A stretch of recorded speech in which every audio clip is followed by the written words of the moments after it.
Hello students, welcome to the Gate Wallah English channel and myself Malesham Devasane. I'm going to take the classes for theory of computation and this is the first class in theory of computation. So in this session I'll be focusing on the basics of theory of computation. Yes, good evening to all. Dhruv, good evening. Okay, in case if you are not aware of the weightage in the gate exam, the weightage is around 8 to 10 marks, and this year especially the weightage went to high. That means 10 marks nearly we have from TOC. So in case if you are preparing for gate exam, this is going to be high weightage subject for you, and the questions of the theory of computation can be solved within a minute, most of the questions. So I feel if you are good at computation, mostly all the subjects in gate exam will become easy for you, right? Yeah, good evening. Hello, Tejas, Kratos, good evening. Yeah, in case if you have any doubts, you can ask during the session. Arjit, good evening. Okay. So, do you require any textbook for this? Yes. If you are preparing self, definitely you require at least one textbook support. Remember, because you need to know each and every concept clearly. So, I recommend go for any textbook like Peter Lynch or uh, Misra and Chandrasekharan or Martin. There are so many good books are there for the theory of computation. So you can refer any of the good textbooks. And one book will be enough for preparing. Yeah, Sumit, good evening. Okay, well,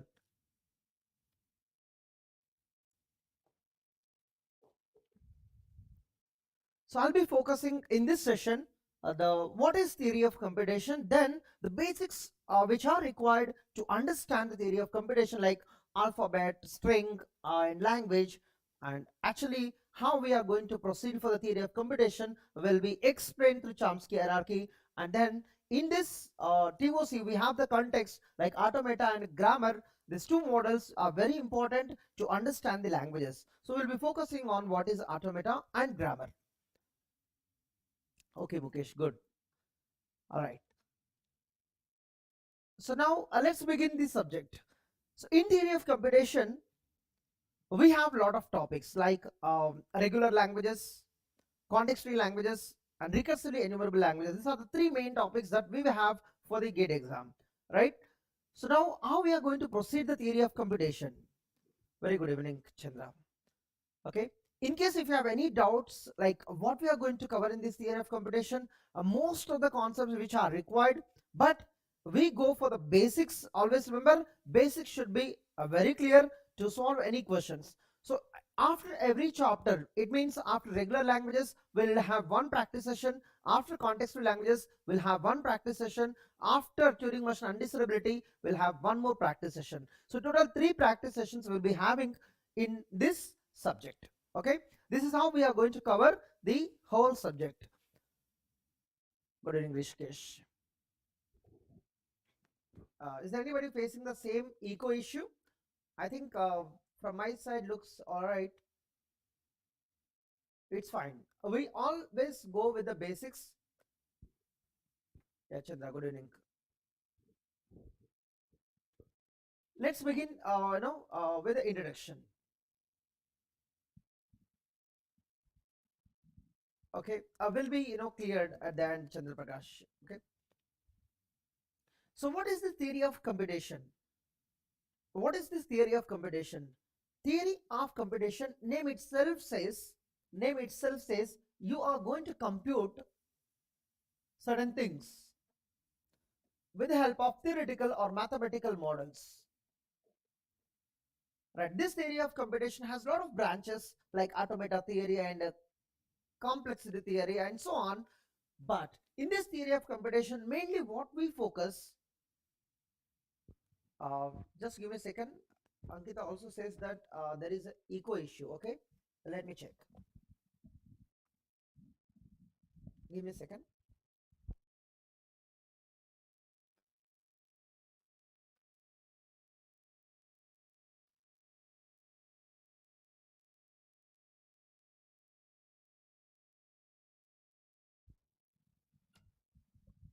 Okay, fine.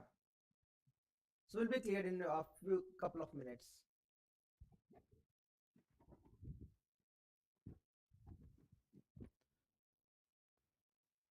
Okay, in this theory of computation, we are going to see something like this.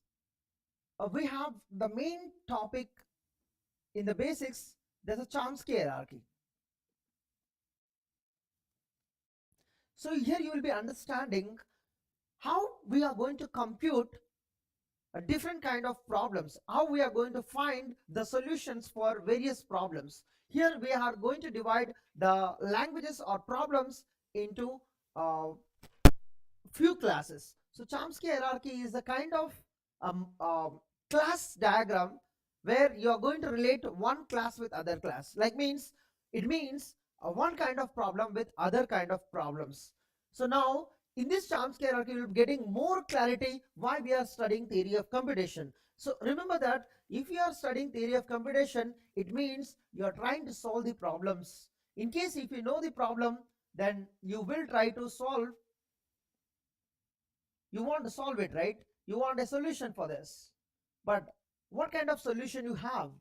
So that is going to be understood by this theory of computation. We have the various kinds of models to understand the solution for the problems, right? If you want to find the time complexity of the problem, or if you want to find the space complexity of the problem, then this TOC, TOC can help you to understand those things with the theoretical models. Anyhow, so is that my audio and video clear to you now? Please let me know, guys. So I want to hear from you that everything is fine. Is that solved audio and video issue? Oh, sorry, that echo issue.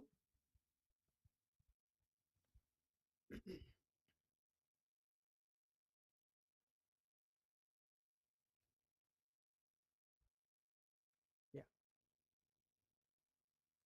voice is low. Okay, check now. Is it fine? So if voice is clear to everyone, please let me know in the chat. Yeah, good evening, Ucharas.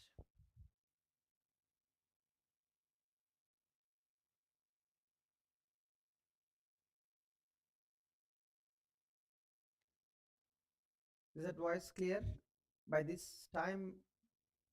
Oh, great, but low. Okay, I think we need to increase the pitch a little bit. Okay, great. Okay, in case if you have any issue, please put in the chat. We'll take care of it. Now, once you learn the Chomsky hierarchy along with the basics, of the first topic that we'll focus on regular languages. That means certain problems can be solved with easy models. So in the regular languages, these regular languages are the nothing but problems. The problems we are going to represent to the languages, and these languages are simplest languages where you take less effort to solve such questions basically. Next, you're going to solve some questions like context-free languages, CFLs. Then you will be having the last topic, which is recursively enumerable languages. Once you learn all of them, we will be going for very interesting topic, which is undecidable and decidable languages. Okay, there are also problems, decidable languages. Okay, that is the final topic for us.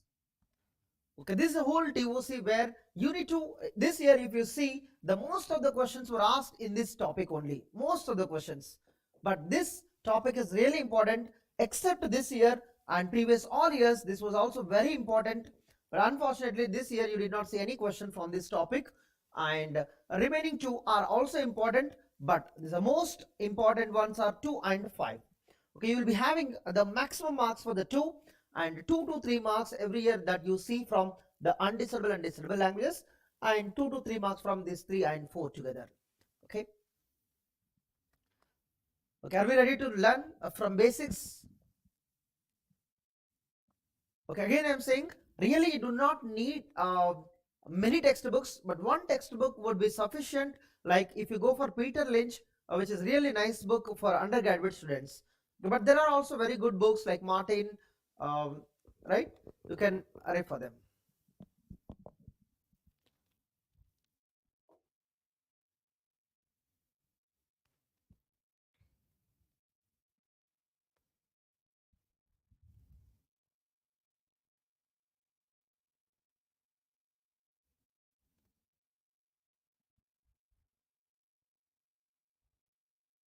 Yeah, fine. Okay, let's begin with the basics. The first, in this introduction, you should know what are the applications, because the people study TOC, but you should know why we are studying, right? If anybody thinking it is the real-time programming, it's not the real-time program, right? It's not the practical thing. The theory of computation says how we solve the problems with a theoretical models. Okay, yeah, Mr. is good book. S. Chandra. In the applications, if you look at the compiler, especially the compiler, most of the phases were actually implied or referred from the theory of computation. You want to learn the lexical analysis, well, that is related to the regular languages. You want to learn the syntax analysis of the compiler, that's related to the context-free languages. And whole compiler itself looks like a Turing machine. So somehow the compiler is the best example how the theory of computation can be applied in real world. Directly it may not be applied, but when it comes to the problems you want to solve them, like one of the example, another one is traffic light, right? Traffic light is real time solution for a particular problem to solve the traffic, right? So there you have the theoretical model that is converted into the practical real time, that too. And such things are there a lot. If you go for digital circuits, there are so many digital circuits can be modeled with the help of theory of computation. Like we have the automata, and with the help of automata you can model certain problems to solve them. Especially to solve them, solutions can be modeled with the help of the automata. Fine. So in the applications you have lot of applications. There is no limit. There is no limit. One example is you want to design a compiler. So compiler designing a compiler can be done with the TOC models. And not only this, if you want to design a digital circuits, you can also take the help of theory of computation, right? Designing digital circuits.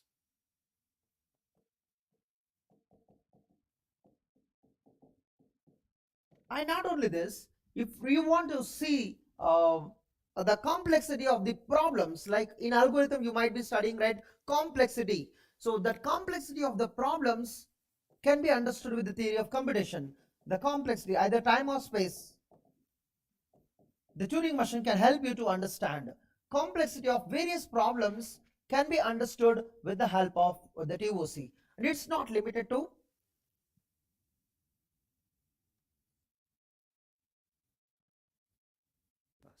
okay. Guys, I'll be back in 2 minutes just to resolve the issue that we have right now. So wait for 2 minutes, I'll be back.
So I hope you have understood the applications. There is no limitation of the applications. Really, you have the problems anywhere, you want to solve them, with some kind of complexity approach, and you want to know how they are going to be computed, then you may use the theory of computation, and not limited to just computer science. You can apply to any branch or any field where you want to solve the problems with some kind of complexity, right? So this is why the people prefer the theoretical computer science to solve the real-time problems today. Like today, artificial intelligence, machine learning problems can take the help of the Turing machine to solve certain complex problems. Okay. Okay. If anybody is facing the audio issue, I hope it has to be cleared by now, because that's why I took 2 minutes delay. So in case anybody is facing an issue, please put in the chat again. Okay, this is why we study. Of course, I'm not writing all the applications in the world that you can write on your own if really wanted it, right? Just as for the computer science student, right? You know the compiler and digital design and algorithms and problems that you have studied in algorithm subject. So all of them are actually related. So it's not limited to only these subjects like DBMS and operating system. You can go to anywhere. You have the problems, you have the algorithms. That means you are trying to compute certain things. So when you have the computation there, theory of computation is going to come. Maybe directly you don't realize, but when you write algorithm for a particular problem, that means actually you are building a model to compute it, right? So when you are building a model, definitely there is a certain complexity for that, and that complexity can be measured with the help of the Turing machines. Okay. Okay, let's start the basics. So how we are going to understand theory of computation? And remember, there is no unique way to learn the theory of computation. You go for 10 different textbooks, you will see 10 different ways to explain. But all of them, they just follow the Chomsky hierarchy. Remember that? They always follow Chomsky hierarchy, the classification. Like they have the different kinds of problems or languages, and they try to explain those languages with the help of finite automata, push-down automata, and Turing machine. So the same way we are going to learn here, right? You go to any textbook, that concept should be covered in this lecture series. Now, in the basics, our target is to understand the problem, right? And then solve it with the help of a language. The problem can be represented with a language. Remember that. The language also called as a set. Okay. But we are going to represent a problem with the help of a language, but this language is over certain symbols. So to understand this, we will come from the symbols. And once you know about the symbols, then you can frame alphabet. Once you have an alphabet, you can form a string. Once you know what are the strings that you can form, you can frame a language. You can start writing the languages with the help of the strings. So this is how you frame. Like today you are able to say C language or C programs. Is that formed directly? No, right? You should have the C symbols, set of all C symbols put into character set, and with the help of character set you will learn the tokens. Once you have the tokens, by using the syntax and semantic, you will start writing the programs. So this is how you frame any language in the world. If you take English language, you have the English letters, that's nothing but symbols A to Z, and then you will frame the English alphabet. There you have the 26 letters. So you fix the 26 letters to frame any word or any sentence in the English language. So then you start learning the dictionary words which are meaningful, which are not meaningful, right? You should know the difference between when you write a word, is that meaningful or not? You should know, because you should not write any sequence of symbols. You should write the string which is meaningful. Then using those words, you can frame the sentence with the help of the grammar, with the help of semantic. You can start writing English language. So you take any language in the world, whether it is programming language or natural language, it doesn't matter. It has to follow the similar kind of model, right?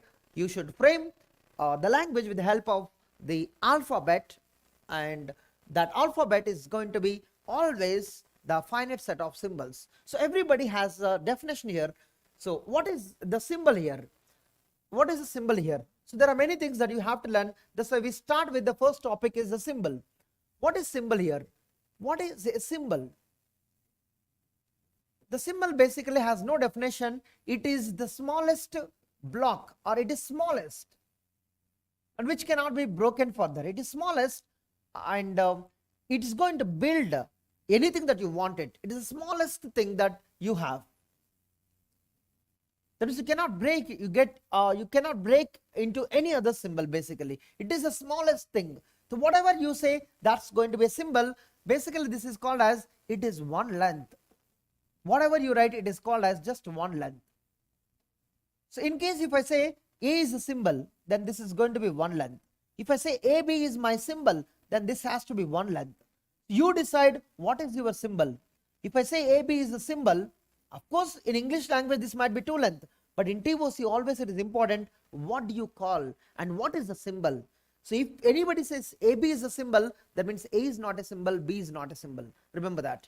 AB is a symbol, it means AB is just looks like one symbol. It's not two symbols, maybe somebody writing like a two, but it's not at all two. So language to language, the symbols representation might change, but we never confuse that way. But remember, you should know the symbol is going to represent always one length. Symbol always represents one length. You can also call it as a string if you want it, but it is a one length string. It's a one length string. So when you have this symbol, you are going to collect all the symbols into alphabet, right? Example, in English, what you're going to use A to Z. In binary language, you are going to use 0 to 1, something like this, A to Z, either lowercase or uppercase. These are the different symbols we have. So using this, you are going to form an alphabet. Like sigma is an alphabet. We always use sigma to represent in beginning. Later you may change this notation also. Sigma is going to have all the symbols that you have. The 26 letters, if you are calling this the English alphabet, then you will be having the fixed number of symbols or fixed number of letters A to Z. So you go to any language in the world, the number of symbols that are present in the language are going to be finite. So that always has the set alphabet, or that you can call it as the here English alphabet. If you are representing binary language, maybe you have 0, 1. So that sigma could be having only two symbols 0, 1. Or if you are writing C language, maybe it may have more symbols, but it should be finite number of characters. In C you will call it as the characters basically in C programming language. So what is the alphabet here? Alphabet, it is a set. Of course it is a language, no doubt. It is a set means it is the language. Anything you mention the bracket is called as a language, also called as a set, but this is a special set which has only symbols. Remember, which has only symbols. What are the symbols? Each symbol that you have written is going to be called as one length. What is it? Called as one length. So A is one length, B is one length, Z is one length, and so on. 0 is one length, 1 is one length. So anything you write in the sigma is going to be one length. In case somebody writing sigma is equal to like gate exam, then remember this, don't assume they are English letters. Maybe I am writing it, but I don't want that way English. This is going to be one symbol. Means the length of the gate is 1, not 4. This is also one symbol, remember. You can represent as 0, 1 if you want it. This one you replace with 0, this one you replace with 1. That's better, because if you look at gate, you might be assuming that it is a 4 length. But when you mention it is in the sigma, the size of the gate, the length of the gate is going to become 1, not a 4. But here for this, if anybody writes a gate here, because GATE are 4 different symbols, here it will become 4. In this, if anybody want to frame a string, the gate length will become 4 here, but these are different sigmas. That is, different problems might have different alphabets. So for this problem, gate is 4 length. For this problem, gate is having no meaning because here only 0 and 1. For this problem, gate is representing one symbol. So what is gate is going to depend on what is your alphabet. So do not assume the gate length is 4. It changes. Even I can change here, gate length is 1, right? Here gate length is going to be 4. But I am going to show you the gate length can become 1, 2, 3, 4, depends on your sigma. Right now remember, in this sigma the gate means one length. But here gate means 4 length. We'll see that. It is a set. But what kind of set? It is going to have the finite number of the set. It is a set of symbols. But how many symbols we have? Finite number of symbols. How many? Finite number of symbols. Okay. So you cannot keep the infinite number of symbols in the sigma. In case if you keep it, how long it takes to learn the language. Suppose English letters are going to be infinite, not A to Z. Let's say you have defined infinite symbols.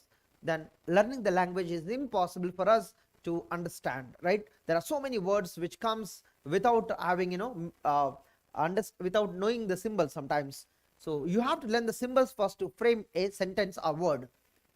Okay, this is about alphabet. So we always begin with the alphabet. Assume that alphabet is given to you. If not given, the problem will help you to frame it. So always this is given to you. So you are not framing the problem, right? When you frame the problem, you should know what is alphabet. When somebody is given to you a problem, that means they have given alphabet also.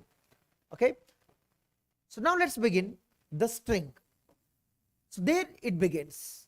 Now you want to know what is a string. Here the problem begins. So anything that you write string, it must be over given sigma. Without a sigma, you cannot frame a string. So sigma decides how do you frame a string. The string basically called as sequence of symbols. It is sequence of symbols. It is sequence of symbols that are defined over sigma. So sigma should be given to you. Using those symbols of the sigma, you will frame a sequence. Can you tell me what are the strings that you can form? Come on, guys. Can you give me some examples of the string with the help of this definition? What kind of sequence? Any means 0 or more symbols that you can keep. Any represent here 0 or more symbols in a sequence. Okay, let me take an example for that. Let's say sigma I have taken 0, 1. Then what are the strings that you can form? What are the strings you can form with the help of this sigma? What are the strings over this sigma?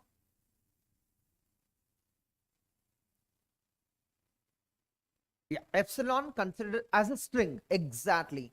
Epsilon, don't call it as a symbol. Symbol is in other language, not here. Here there is no symbol, right? There is no symbol epsilon. So here only symbols are called as 0 and 1. Remember, here what are they?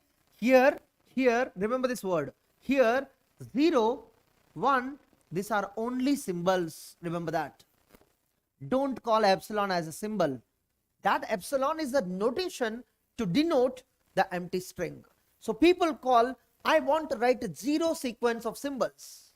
0 sequence of symbols. They want to say it is meaningful for them. Then you must denote. See, if I don't write anything, how will you understand, right? So you should denote, especially epsilon, or sometimes you can use lambda to represent or to denote empty string. To denote empty string. What is empty string? It is a string which has no symbol in the sequence. Like if you see here, there's nothing. So this one you want it, because when I don't write anything in a string, I might get a meaningful. Then I want to represent this. So that you write as epsilon or lambda. Remember that it is also a string, but it is not a symbol. Maybe epsilon is a symbol in other language, but in our language 0 and 1 only symbols, and epsilon or lambda that are denoting to represent empty string. They are denoting empty string. Okay, what else you have? One length, 0, 1. They are one length. Two length, you write 0, 0, 0, 1, 1, 0, 1, 1. Three length, see that there are how many strings you have? How many strings you have? Like this. How many strings you have? The 3 length and 4 length and so on. You have total infinite strings. But remember, here every string that you have written is the finite length.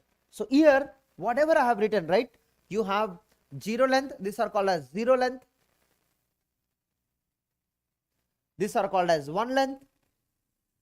That's why the 1 length strings definitely match with your sigma symbols. You can see that these are 1 length strings are only appeared in the sigma. Remember that. Okay, so these are 2 length strings. That's why if you write the length of 00, you will get a 2. Length of 01, you will get a 2. Length of 10, you will get a 2. Remember that. Okay, and these are called as 3 length. 3 length. Similarly, you will be having 4 length, 5 length and so on. The number of strings, here one thing you need to remember, every string, note, I'm just writing a note here, note, every string is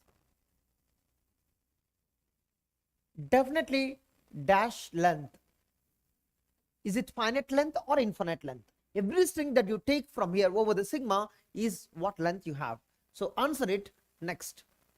How many strings? Number of strings that you can form over the sigma. Number of strings over sigma is dash, finite or infinite? Can you answer these two questions first? Every string, what length you see here, every string that you write, finite length or infinite length? Every string that you write here, finite. Good answers. It is finite length. That means string never be infinite. If you want to compute, then string never be infinite. The string itself, like real number, if you look at the real number can be infinite length, right? Like 10.01111, that's basically infinite number. So here we don't have the strings string itself never be infinite. Okay, but how many total strings that you can form, like 0 length, 1 length, 2 length, 3 length, 4 length, and so on, you are going to form, they are going to be infinite. Infinite number of strings are there, but each string is of finite type. Okay, each string that you take finite type here. Okay, you should never confuse, sir, can I form a string which is having infinite symbols in a sequence? Because you have written any sequence of symbols, but this any is going to be always finite. This any basically finite. Remember that it is finite sequence of symbols. In that finite, it might be zeros, or it might be one symbol, it might be two symbols, it might be three symbols in a sequence. Clear? I hope you got a clarity, right? Now we have a question here. Let's say sigma is equal to 0, 1, 2. And I want to frame a strings of 5 length. So 5 length string I want to form. How many 5 length strings are there? So this is the 5 length, right? This is a 5 length string. How many 5 length strings are there over the given sigma? Over given sigma, how many 5 length strings possible?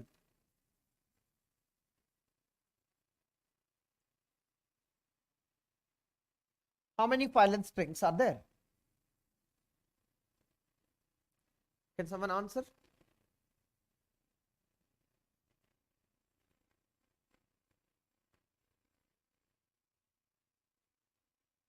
Can you refresh, Seema, if the video is buffering, please refresh the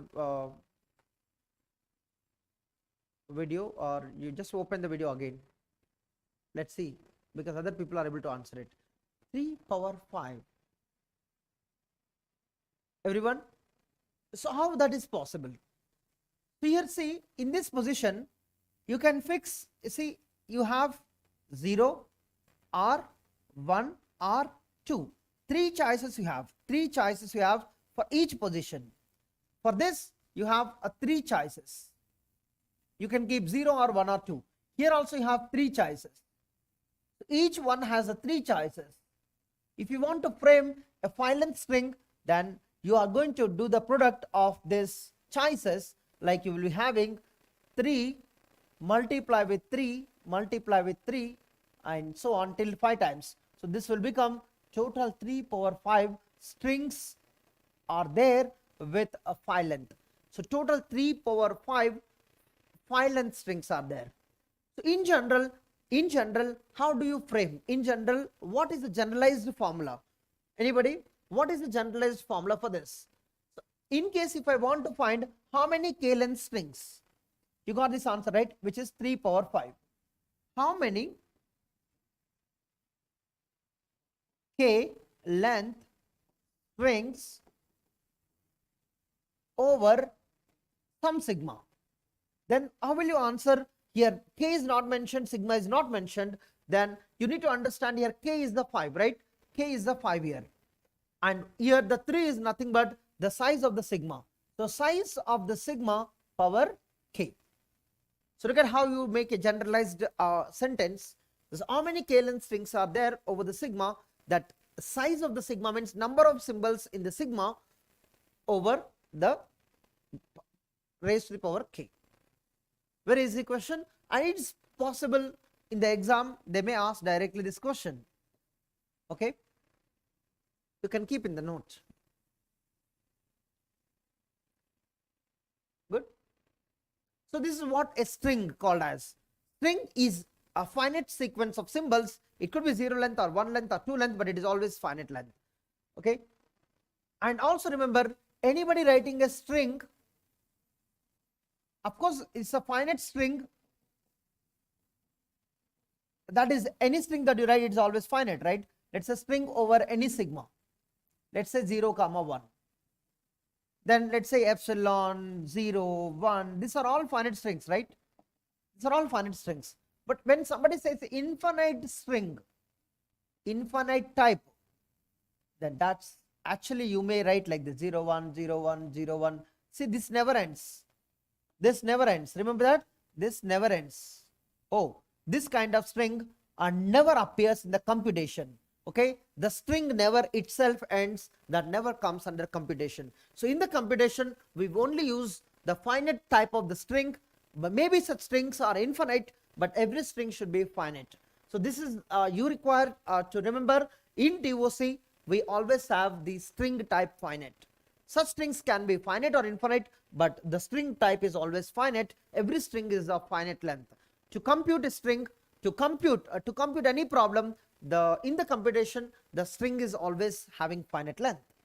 Okay, good. So keep this in mind. Then let's go for the language. Okay, anybody give the definition of a language? What is a language? Okay, you can represent as L over any sigma that you have. What is the language definition? It is just collection of string. Oh, language is having another name. That language also called as a set. Remember that? Set. But this set is very special. In the mathematical set, we have only domain, but here language is over set of symbols. So language or set is over some other set that is also language, but there's a special set basically which has only symbols. So language over language, basically all the languages in the world are defined over other languages. Here sigma is also another language which has only symbols, but we call it as alphabet. We have a special name and we have a language. Any problem that you represent is called as a language here. Okay, so language over alphabet, we always speak this way: language over alphabet, but also referred as set over set only. Remember that it is also set over set. It is collection of, it is a collection of strings. But how many strings you have? Either finite or infinite. It could be finite or infinite. Some languages can be represented as could be empty. Some languages can be you can write only one string, that is epsilon. But some you can write exactly like your sigma. Of course this is also sigma, but it's also language. And sometimes you can write epsilon comma a comma b comma double a, some finite language. And some languages can be even infinite, right? I'm just writing double a, triple a, and so on. If you want, you can also represent as something like this: a power n such that n greater than or equal to 0. Because when you put n is equal to 0, a power 0 referred as epsilon, a power 1, a power 2 referred as a is repeated twice, that means a followed by a, and a power 3 you can write as a. Now similarly you can have a different kind of languages which are infinite: a power n, b power n, where n is greater than or equal to 0. This is also infinite languages, infinite language. So there are finite languages and infinite languages. Okay, but that is what we are going to learn. But these languages are so many in the world, right? So you can see how many languages are there with the one string. With the one string you can write epsilon. In the one string language you can write only a, you can write only b. So one string itself, one language with one string itself are going to be infinite. Okay, so if anybody asks how many languages are there over sigma, how many languages are there over sigma, what is the answer? Infinite. What is it? Infinite number of languages. Okay, how many languages overall, and how many finite languages that you can form? Finite languages, that is, language is finite means a finite number of strings are there. How many finite languages? They are also infinite. Do you want to see some of them? You can see some of them. Okay, one language you can write empty, this is also finite. Other language you can write only epsilon. Other language you can write only a. Other language you can write only double a. Other language you can write, see, one string itself you have infinite, 2 strings, 3 strings, they are also finite languages, right? So I'm just mentioning with few languages, but look at such languages are infinite. Okay, how many infinite languages? How many infinite languages? Language type is infinite here. How many infinite languages? They are also infinite. Oh, what are they basically? Just now I have helped you, right, to frame a power n such that n greater than or equal 0. Here itself you can frame lot. A power n, n greater than or equal 1. A power n, n greater than or equal 10. Here itself, such language itself infinite. Forget about other kinds of languages. Okay, just representing a power n itself, that by changing the condition you have infinite number of languages. Okay. Epsilon is not nothing. Actually, you need to understand what do you mean by epsilon. It's empty string, right? It looks like there is nothing present, but it might be giving you a meaningful, right? Example, you have written a program, right? You're solving a problem. This program is actually takes some inputs, takes strings only, let's say. You're giving the inputs to this problem, but this program may work without an input. That means you are taking an epsilon. Remember that epsilon gives you some meaning, like when there is no input given to the program, still the program is producing some output. That means indirectly you are given epsilon. Epsilon means giving 0 symbols also, giving nothing also, the program is able to produce an output, right? Example, ATM program. So you go to the ATM machine and insert the card, don't enter the PIN number. So after some time it expires the time and it will ask insert the card again. The program is working without entering the PIN number also, right? So you need to understand what is the meaning of epsilon. Sometimes I speak, you understand. Sometimes I'm not speaking, still you are able to understand. Oh, sir is saying no, no, no. That means the epsilon, the representation is very powerful and very important when you want to compute. Sometimes without an input also that has a meaning to the problem. So depends on the problem. Really a problem always requires an input, there is no meaning to epsilon. But some problems may work without an input, then epsilon comes into picture. Okay, maybe in English language there is no epsilon, but in real time problems, epsilon might have a meaning, right? Somebody is expecting an input, you are not giving it. So they take their own decisions to analyze. Clear? So it's very important to understand what do you mean by nothing. Nothing might be nothing or nothing might be something. When nothing is something, you will definitely have a meaning to that. Is that clear? So don't assume nothing is nothing. Nothing might be something which gives you meaningful in the world. Okay? That's why epsilon is so important in the computation, but not important when you are using in spoken languages. We always speak. But you know, some people cannot speak. So without speaking also they can do with the gestures. That means they are speaking epsilon only. They are speaking epsilon, still they have other language to represent. Okay. So I hope you got the meaning to the language. Okay, let me talk about so many languages are there in the world. You see that, right? Finite languages are so many, infinite languages are so many. Now the Chomsky hierarchy came into picture. Of course, Chomsky invented the one hierarchy, and that's going to be talks about the theory of computation. So in the theory of computation, we have infinite problems and how we solve them and what models we have to understand them, right? Really at the end, Turing machine only important, but why we learn so many things in the picture, like today, or you know, at the end you might do the job. Then why do you need schooling? Why do you need college? And why do you want to train before getting into actual job? Because they're all in the process of, you know, acquiring the knowledge. The same way, you want to build a Turing machine, don't go directly to the Turing machine. So start learning finite automata. You will get awareness how the problems can be modeled when they are so easy.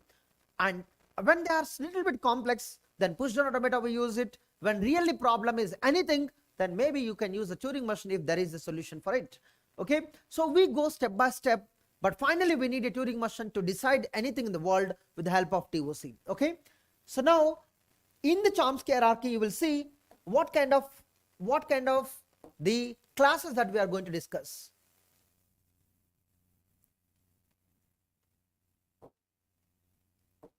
Okay, we have, this is called as type 3 class. Okay, and other class we have here type 2 and type 1 and then type 0. So these are the main 4 classes we have. Okay, 4 classes. So this one is basically, I'm writing the name here, type 3. Type 3 class. What do you have in this? Regular languages we have. What do we have in this? Regular languages. And other class is, this is a type 2. Smallest class as a number 3, and when you are increasing the class, when you are going for largest class, the number will decrease, basically, to remember. Type 2 class. And you have here type 1 class. This is a type 1 class. So largest class is here type 0. Which class it is? Type 0. This is a type 0. What are these classes? What are these classes? They are also set.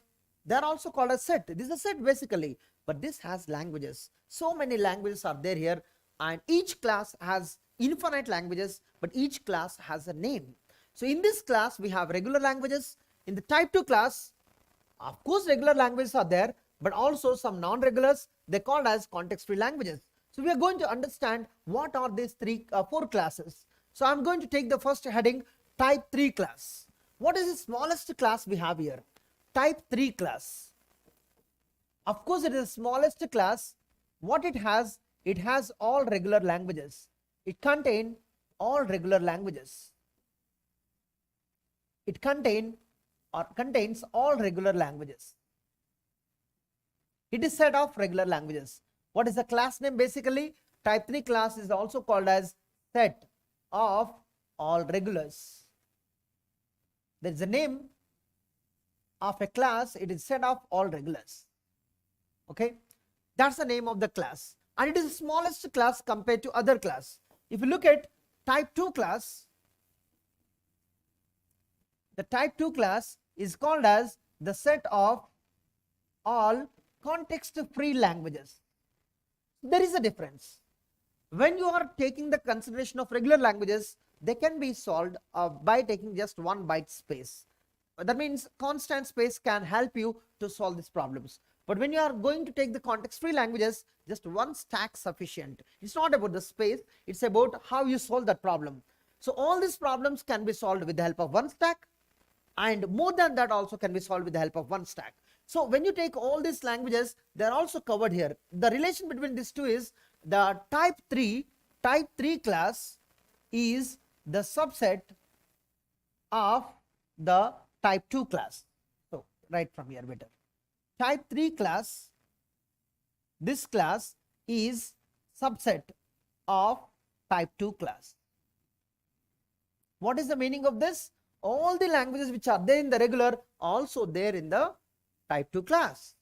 So regular, now you can call every regular is a context-free language, but don't say regular is a subset of CFL. Wrong. The set of regulars and 1 regular is different. Every regular language, of course you can call every regular set, is context-free language, right? The first one says set of all regulars is a subset of set of CFLs. 1 regular is also called as a CFL.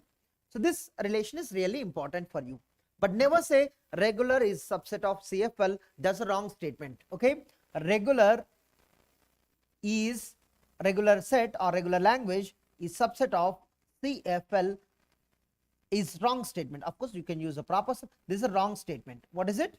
It's a wrong statement. It's wrong statement. Okay, so this is not a regular, it is set of regulars. What is it? Set of regulars. This is set of CFLs. Okay, even you can't use a proper subset also. And similarly, you can go for a type 1. You can tell what is type 1. Type 1 is nothing but a set of, this is a whole TOC what we have. And there is a meaning why we call this a CSL. And similarly, type 0 is the biggest class, and almost all the languages are going to be covered in this, which are there in these three classes. Which are there in these three classes are also covered in this class. And these are called as set of all RE, recursively enumerable languages. But don't say set of all languages, because outside also you have languages. No, that's what I'm saying, Shukla. Regular, don't say subset of CFL. Wrong. What do you say? Set of regulars is subset of CFLs, but one regular, no need to be subset of CFL. So both are different. Both are different. Like let's say I'm talking about one element, or how can I say that? One set is subset of other set, but that doesn't mean that the element in the set is subset of element in the other set. So understand, this is set of all regulars, not a one regular. This is set of all CFLs. If you look at this box is in this box, that means this box is subset of this box. But when I take one language here, may not have a relation. So this language, don't say subset. Even regular, you can't say subset of regular. Remember that. Regular, no need to be subset of regular, because both regular languages may not have a relation. Now how can you relate one regular and one CFL? CFL can be anywhere here. So remember, regular need not be subset of regular. So this word, you should be very careful when you are relating one language.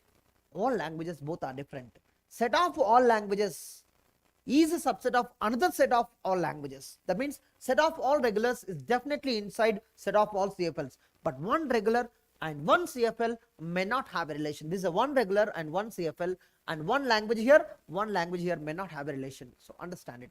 Like if I say Delhi is inside India, so Delhi is subset of India, but doesn't mean that the one person in Delhi, one person in India will have a relation. May not. This is just Delhi, this is India. Delhi definitely subset of India, but one person in Delhi and one person in India, so may not have a relation. Both may not be from the same place, right? So understand the relation. The set of languages and one language will have a lot of difference, right? Anyhow, you require the understanding the terminology. Okay, why we say both are different? Set of languages, one language, both actually different, right? Okay, now we have the two I have very less time, so let me finish that today. Basics only, the automata and the grammar. So we have two other terminologies. In whole TOC we are going to use these models. Automata, basically a machine. This is a plural word from the Greek.